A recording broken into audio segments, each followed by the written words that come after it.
السلام عليكم ورحمة الله وبركاته. اهلا بيكم مع ام عبد الله @هوم، ام عبد الله في البيت. والنهارده هعمل لكم الحليب المكثف المحلى بطريقة سهلة وبسيطة من الاخر زي ما عودتكم. واذا عجبكم الفيديو ما تنسوش الاشتراك في القناة وتفعيل جرس الاشعارات ولايك وشير مع غيركم عشان الكل يستفيد. وندخل على المقادير على طول.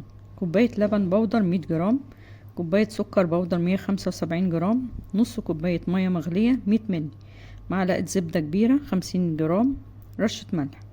ندخل على الطريقة على طول.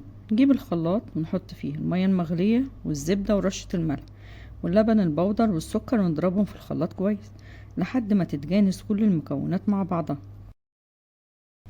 نجيب برطمان نضيف وناشف ومعقم ونحط فيه خليط لبن مكثف ونسيبه لحد ما يبرد ونحتفظ بيه في التلاجة، وتقدري تطلعيه وتستخدميه في اي وقت تحتاجيه.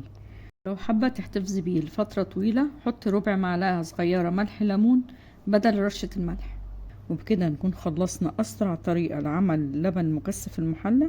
أتمنى تجربوها، هتعجبكم إن شاء الله، وأشوفكم في فيديو جديد إن شاء الله.